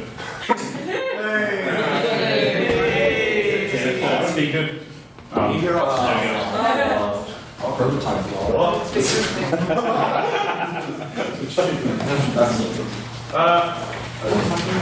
What is this? Where is he? It should say, I'm actually not too sure what's happening to them. I know what should be happening. I did not authorize any of this. Is he out there? Honestly? Is he in there? I don't know. Can we hear us? I don't think you can hear us back. Is he supposed to be in there? I'm actually quite afraid to propose him. I'm alive! With me emerging from the depths of hell, but I don't know why my speaker didn't turn on. And you're cut there, Mr. Karen. Spin here. Nobody's welcome these table stirring speaks since Finbar Rogers in 166, and we hated him for it. But I'm much more lovable than Finn. Thank you very much, Doherty. I had a whole great big thing planned. I don't know why my speaker didn't work. I'm bitterly disappointed. Oh well. That's pricing. You moved there, you're meant to stay there. I was. You couldn't forget the thing about the lights, Mr. Bryson. I unfortunately have left my prop under the table. For those of you who are wondering, yes, I was under that table the entire time. Yes. I was in there before most of you got here, so that's about 2 hours I've been sitting over there. My backside is killing me, my legs are stiff, I don't think there's any blood in my feet. And my whole shtick didn't work, so I'm very, very stiff. And you have 4 minutes left. Excellent, because I didn't write a speech either. So, the prop has made many interesting points this evening, and the opposition has said some words that vaguely connect. So I'm really at a loss of what I'm meant to rebut. However, Mr. Nang did say some things I think I have some issues with. So the opposition all made, or both as far made the point about creating life being truly monstrous, and about, oh, the ethical dilemmas, oh, the ethics, oh. Look, ethics are nonsensical. Simply put, ethics are for wimps. You can't get anywhere in life with ethics and morals and lines that you won't cross and the people that you won't hurt. I mean, really, come on, guys, it's time to grow up. If we're going to advance this civilization the way that it deserves, we need to be willing to cross every ocean, every line, and hurt everyone. No. Mr. Nairn also made a point about it being a lonely existence, and also Miss Ferguson said something similar. The exact quote that Mr. Nairn made that really caught my ear was, "It would be forever conflicted as to its sense of purpose in the world." Am I correctly quoting you there, Mr. Nairn? I am, because I am. But the point is, aren't we all? Are we not all conflicted about our sense of purpose? I have no idea what I'm doing here, as you can quite rightly tell. I mean, yes, we have well, not yet, but if we had the capacity to create life, it would be thrust into this world with no sense of direction, no real meaning, but neither are we. The other issue, because then this ties in quite well to the other issue about, an affront to God and nature and all that. It really wouldn't be. You know why? Because God is dead. And not in the Nietzsche sense, not in the atheist there is no God sense. There was a God up until about 6 minutes ago when I began my speech, and he killed himself out of embarrassment. It's really quite shameful. Also, a brief note about Mr. Nairn's poem at the end. I personally think that seeing as how you were quoting something, you should be found at least, or at most once. I think quoting swears quite fine. Edmund made an interesting point that I could hear some groaning and dissension about from my hole under the table. That was, scientists have done about as much harm as good. And some of you didn't seem to be quite convinced by that, because yes, obviously we think of the things that science has done, we think of vaccinations and whatnot, but then we also, whenever we think of the bad things, we immediately flip to nuclear weapons and all the guns and things. But the thing about bad stuff is that it's way more obvious than good stuff. Does anyone in this room know who Norman Borlaug is? Anyone else? No, you wouldn't, which is a great shame. Norman Borlaug was born in 1914 and died in 2009, and he was a scientist who won the Nobel Peace Prize in 1970. He was, I think, a genetic biologist, and he won the Nobel Peace Prize for something called dwarf wheat. Dwarf wheat was a revolution for the third world. The problem with wheat is, or conventional wheat, is that it's top-heavy, and so when it grows, it collapses under its own weight. Dwarf wheat didn't do that. It was able to stay upright and grow. Norman Borlaug, as I said, died in 2009, and he is widely credited with saving over 1 billion people worldwide from starvation. That's what we don't think about. There is no roadmap for progress. There is no, guidelines for what is going to come from discovery. Things just happen, and we cannot turn our backs on advancement. That is the crucial thing. Progress is inevitable. It will happen. Yes, there are always terrible things that happen along the way. It's inevitable. But we can't allow that to stop us from trying, because it's going to happen anyway.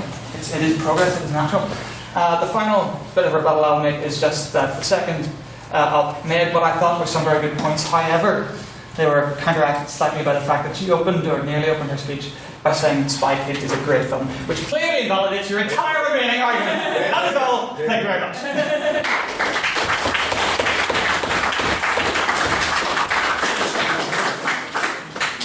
Right, and now to... I think we're good one for you. Anyway, to speak last for the opposition is Mr. Jake Fearon.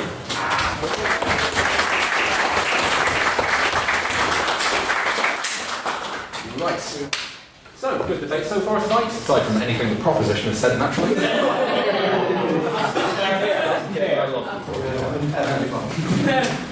So, essentially, the general thrust of the opposition, we're the opposition, yes, I know. The general thrust of the opposition's argument has been, why bother? Why bloody well bother? There is no conceivable benefit to creating artificial life.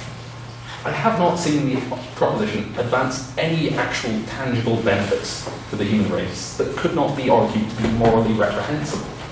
If we create them to do our tasks, we're forcing them into a life they cannot chosen, a life that they do not necessarily understand why they're doing, a life that they have no option to move outside of. We're creating an underclass of slaves and people who only exist to do our tasks. However, and if we create them just for the sake of creating them, why? We're already dealing with overpopulation. Yes? There's no point to... and it's morally reprehensible to create a show like Tally, or or Made in Chelsea, but we still do that. Just for the crack. Well, we do that stuff for just the crack. divide between creating another reality TV show. Well, it's a thin line, but it's a thin line. Every day, are we moving between creating a reality TV show or are we meeting a country? No, essentially, the proposition of moved two separate types of artificial life that would be created. One is Mr. McSparron's model of Frankenstein it. The other would be Mr. Doherty's model of cloning. Each comes with its own specific ethical, economic, and identity-based dilemmas. What has been overlooked, sadly, in this debate so far from the proposition, and to a certain extent from the opposition as well, is the fact that human beings have an inherent need for identity. We like to self-define. We get confused when we don't know what we are. Especially, as Mr. Calvin Black brought up, we have no idea what we're doing in this world. Whatever arbitrary division we have. And imagine bringing something that's stitched together out of parts of men from 20 different nations and just forcing it to enter into the world with no idea what to do. They don't necessarily have to be stitched together. You can just use a dead body, and that would know what he was saying basically about how it's other, because we won't be able to tell the difference because they'll look pretty much the same. Not exactly. That is assuming that people actually grow to use the organ donor system in anything beyond an arbitrary capacity where they give a single organ or so. Very few people that actually give their bodies to science. Maybe, I'd say it's in the hundreds every year. So actually the practicalities of creating this new species would be very limited and very small unless we start artificially growing them, which borders on cloning, which is a whole different issue. Yes? On that point, well, yeah, naturally when you create a new species, the amount of them is initially going to be small, but they're obviously going to grow as a population, so they are. So, well, you know, long guarantee that? Can we guarantee that a cadaver can suddenly reproduce simply because it's been brought back to life? How can we ensure it's intact enough to actually bring it back? Are we just going to wait beside people's deathbeds and then just plug it into them to bring them back immediately after? You just have them walk out while their dead relatives are still all gathered around looking rather shocked as this new so-and-so has suddenly emerged. Essentially, the problem is there's too many weird practical considerations to consider. Chloe brought up all the economic difficulties. Should we educate these things? Because the issue of implanting experience into something is a whole new branch of technology and a whole new ethical dilemma unto itself. We're dealing with an issue where we'd be looking at creating from the ground up new human beings, or if we follow the McSparron Frankenstein model, of these larves cut together from various body parts, often in a full adult form, and expected to suddenly grow up in probably a very short space of time in order to ensure that there's actually some benefit that can be reaped from them. Otherwise, we're engaged in child labour as well, which is, again, another ethical quandary. It just raises so many unnecessary questions. Why bother? Aside from that, the trust in scientists is a little misguided, especially as the idea of creating artificial life, especially for specific purposes, reopens and gives scientific credence to not the ideology of eugenics, of creating an Ubermensch that can overtake us, something that is inherently better than humans, inherently better than the inferior races, inherently better than everything. The idea that that should suddenly become an ideology that's not only widespread again, as it was at the beginning of the 20th century, but something that actually has backing behind it outside of random checks breeding programs, is honestly horrifying to me. So, in conclusion, it's unnecessary, it's unethical, it's economically infeasible, and overall, just it underestimates the sense of identity that humans cling to in this world. Thank you.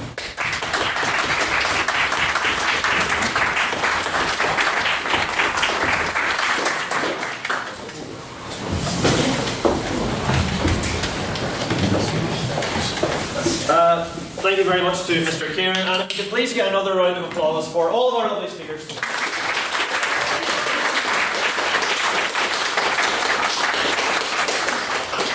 Now I shall do my best in the questions to re-salvage what is left of respect for this chamber. So, as we always do, we'll begin for if there are any questions for the proposition.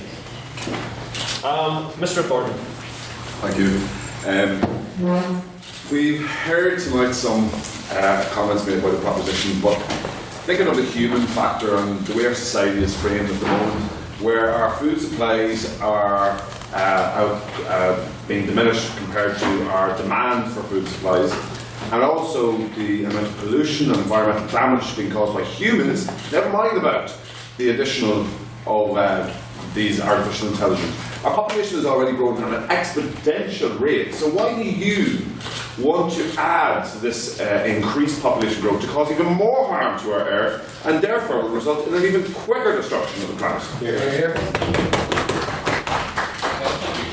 First of all, actually, I want to challenge some things you said there. So you're referring to these people as some sort of artificial, and they've actually given them a racist term, the glarbs. They're people, okay? Can we just acknowledge that they are people, okay? They might look and act quite the same as us, but they will be living, functioning, breathing people. And I believe they have a right to live. And when it comes to economics that you're talking about in a minute, and our population growth, yes, our population is growing, and yes, there is a problem with supply and demand of food. However, it's actually been looked at. There is enough food to actually feed the population in the world at the present. The problem is in the way it's allocated out. So ultimately, these new people are not going to be the problem, but the fundamental change will have to occur in the way that we hand out the food and structure our economic systems.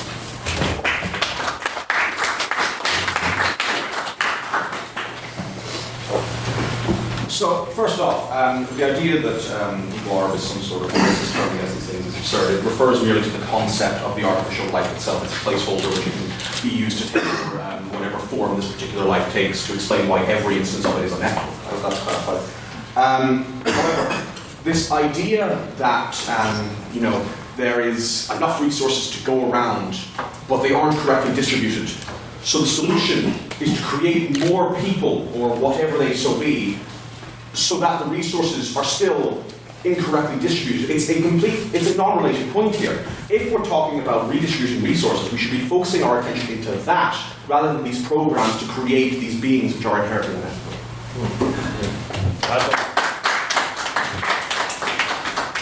There's only one answer for the population growth.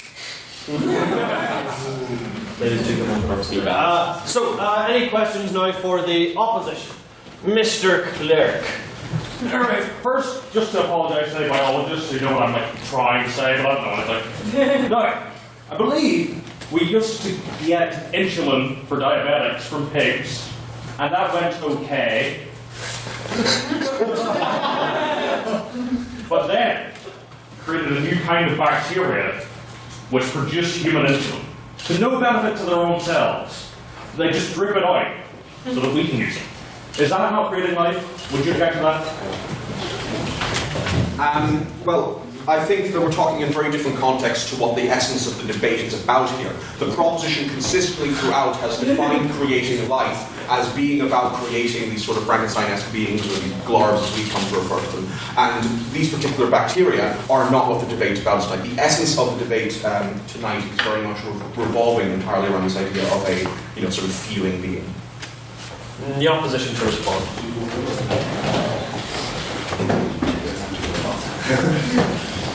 Yes, I certainly agree with this part, because ultimately you said potentially correct.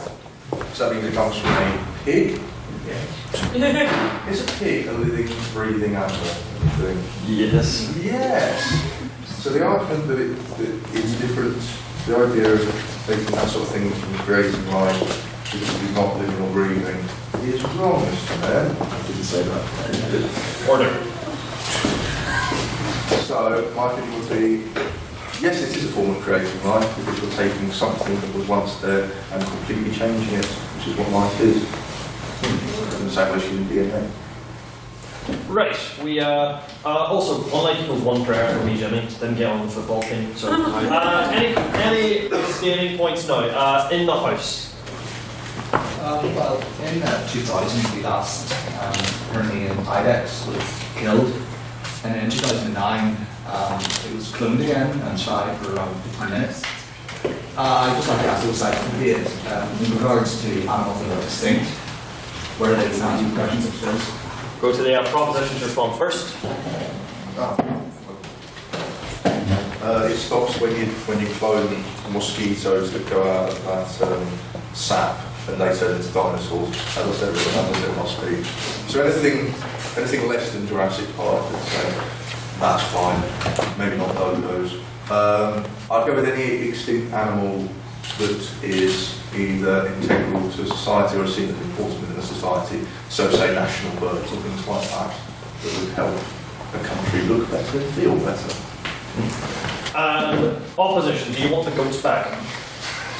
Well, essentially, one thing that I'd like to address that I didn't get to mention in my speech is that there's an inherent problem in bringing anything back or creating something from nothing, in that it won't develop the proper immune system to survive in our current atmosphere, and I imagine that would probably be one of the reasons. Yeah, exactly. Why bring something back if it's just going to have to exist in a vacuum-sealed tank for the rest of its life? Why bring it back if it's just going to get sick, die, suffocate, catch Ebola immediately? Why? And we'll now wrap right on back round to when someone needs to respond to that or the. No, I was actually good that time. Fantastic. We'll wrap right back round to questions for the power opposition. Mr. McCallum. Thank you very much, Mr. President. Almighty Ra. The Egyptian creator god.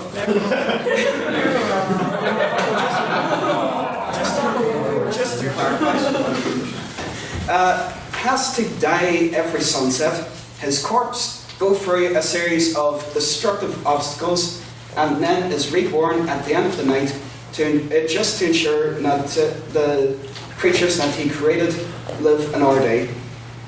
Prometheus, for the trouble of giving his creation, mankind, the gift of fire, was chained to a cliff and has his liver pecked out every day by an eagle just for his troubles. And as for Jehovah, well, we've been driving his blood pressure up through the roof for the past 6,000 years. So, my question is, creating life, is it worth it? Proposition to respond. Yes. He's back. It most certainly is. Forgive me, Mr. McCallum, I'm not entirely sure how the various methodological references factor into the actual question. Would you considering all the troubles that we've seen from excuse me, considering the previous past evidence of creators creating living things and seeing great woes brought upon them just because of that, would the same not happen to modern day Prometheus? Or I'll let you interpret it whatever way you want. No, okay, I understand that. So, this is an interesting question, which Proposition didn't touch on enough. The opposition have kept going back to the ethical and the suffering and whatnot, which is a fair argument.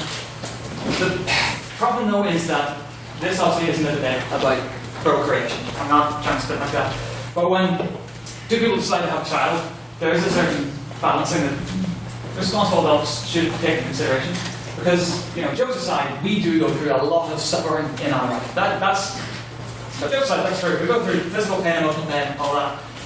The question you have to ask yourself is that suffering worse than the good things we experience just by existing in the first place? Does the bad outweigh the good? Now, if we're going to create life just for the sake of creating life, so we can stick it in as Jake said, in a vacuum box, whatever, that cats and diseases from, just so we can look at it, there's no real point to that. But if this is an interesting thing as well. We have no proof of God. People think there is good conclusion, but because we can't prove it, we can't prove that we have purpose. We could give purpose to the lives we create. We could definitively say, this is what you were created for. This is what you go out and do. And when you've done it, you're free. Feel free to do whatever you want. So yeah, there are of course plenty of downsides, plenty of stuff we can go through. But if you want to take that slightly more fantastical route, assuming we have the technology to create life, it stands to reason that we might also have the technology to edit that life. If we create humans, exactly because of humans, then it is theoretically possible that we might then be able to diminish their pain receptors or things like that, or make them Please more ask you to wrap up this stable. point in a Yes. reasonable time. So suffering should not be just the absolute definitive reason why we shouldn't do this. There are ways around that. Opposition, if you wish to respond to that? Yeah. Mr. Kieran. So essentially, if I get your argument right, the general summary is why create artificial life, because all creator throughout history, it's almost in our subconscious that if you create something, that it will come back to bite you in the back. So, okay, essentially. I couldn't have said better myself, Mr. President. Yeah, that will happen. In the tradition of the debates, we're going to talk about the practical implications of this as well. This reaches forward into the future when eventually you spoke of creating purpose, assigning purpose. Things usually end up getting bored of their purpose, rebelling against it eventually. In our human system, it took us thousands of years until about the 18th century to routinely start rejecting any purpose that was enforced upon us, but eventually it will happen. Eventually they will decide that the things that gave them their purpose aren't worth obeying anymore. One final draw is also my favourite Yu-Gi-Oh card.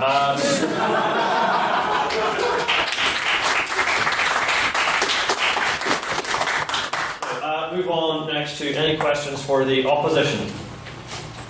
No? Oh, Mr. Pan, sorry. You've commented on concerns about these creatures created by, manipulated by, twisted by humankind and the suffering we have caused upon them. The question is then, there's contemporary examples of creatures that have been twisted by, manipulated by, and distressed by humankind. The simple point I have to ask is, are you going to become vegan? No, Mr. Patrick. And this is something I discussed very briefly in my speech, but I think I need to expand on a bit here so it's more clarified. There is a very distinctive difference between the creation of new life, which we exploit, versus the exploitation of life which already exists. And that is that in creating a new life, we are dragging suffering out of dust.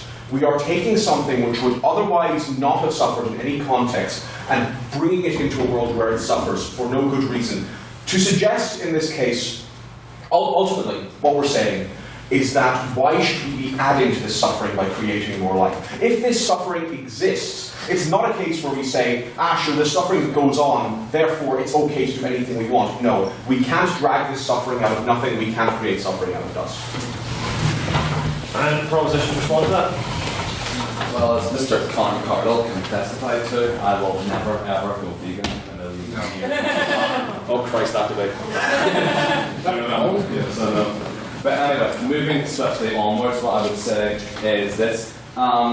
Mr. Nairn is right. Yes, there will be suffering in life. Life is bittersweet. However, from the dust we will also be creating joy. We will create a life form which has it could get married, it could have kids of its own, it could buy a house, it could go on holiday, it could do a number of different things. So no, I suggest that we do create life because we are bringing more joy into the world, admittedly a bittersweet world that we live in. Right, and I think we're going to wrap this up now. We'll move to one final abstaining point, if anybody has one. Mr. Sullivan. Yes. Alright, so there's been a little bit of talk on the proposition about this idea of reanimating some kind of Frankenstein creature, raising the dead, that is. And I assume we're not dividing this equation out as well. There's also been a lot of talk, I think, on both sides about the discrimination that this new life would face, and the discrimination that was the proposition talking about how the opposition would be discriminating against this life by. Anyway, I raised the point, I can't remember if it was a year or two ago, something like that there actually exists in our own constitution a discriminatory clause relevant to this debate. I would like to ask both sides their opinion of the clause in our Constitution that states that you can't be a member if you've exceeded your natural lifespan. A clause which clearly excludes the reanimated members of our society. He's actually right, I remember that. That's a rule we have. This is the Irish Constitution. No, our Opposition to respond first this time to that we are apparently discriminatory against the dead. Undead, sir. Undead. Semantics. This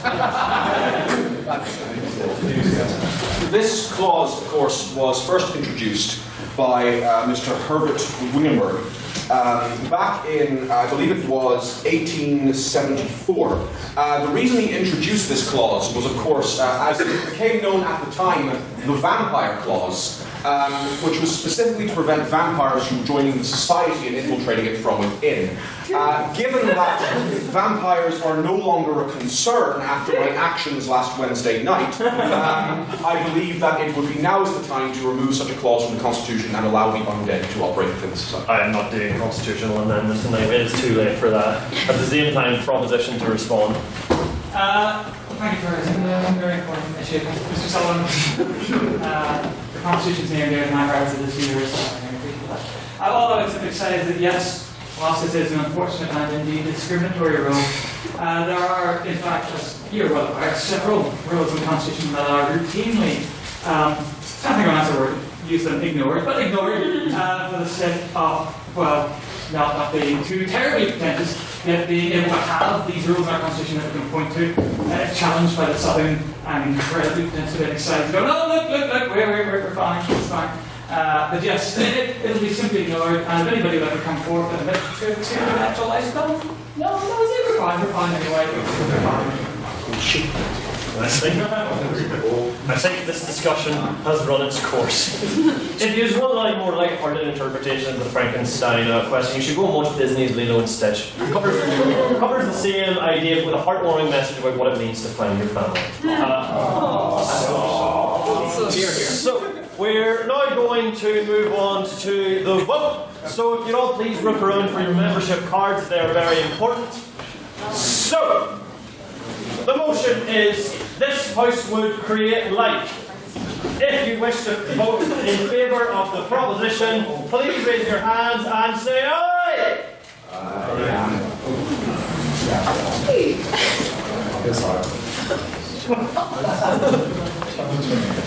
Thank you. You should have a little bit. I'm touching myself for you, but I was Okay, no, artichokes. So, if you would like to vote in favour of the opposition, please raise your hand and say nay. Nay.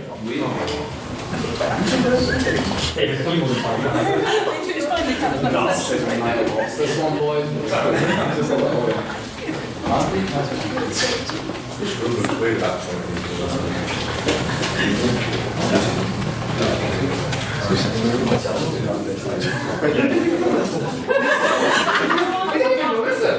And fine. Oh, sorry. If you would wish to vote abstaining this evening, please raise your hands and say nay. Join the Lions.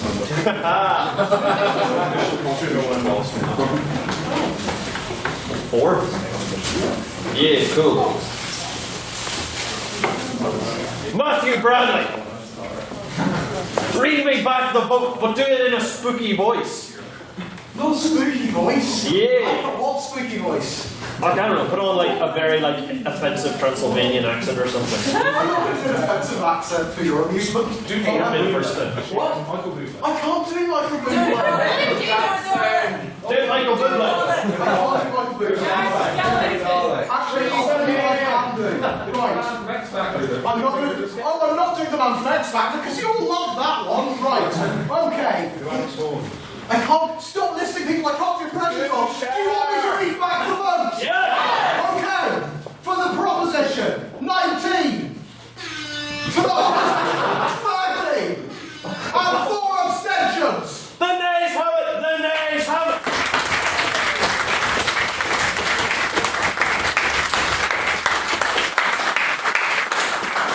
Don't get out of your seats yet, because I always have more things to say. So, I'll remind everyone again that, as we said at the start of the meeting, there are those IVs and competitions coming up. The Irish Time Zone, we have team slots for. The IV in Court is coming up, which we have team slots for if you're interested in that. Speak to Tara, speak to me, speak to anyone who's a relevant authority. Our Halloween pub crawl next week, that'll be great fun to go at. As I said, do show up in a costume if you want to be good crack, or if you don't want to be good crack, don't show up. That's a joke, please show up. which will be in aid of charity. That's the thing I forgot to mention. So since we've ratified that How idea. much is it? At any rate, hold on. So that's going on as well. There's likely other stuff I'm forgetting. Everyone, please sign up to speak at things. Go to Matthew Bryson. He loves it when people talk to him. So, before we leave this evening, Christopher Hubble, you left us in the edge of our seats last week by teasing us with your quiz about the shirt and didn't actually tell us what the band on that shirt was. So now, you close off our business tonight before we go to the pub and tell us what that shirt was.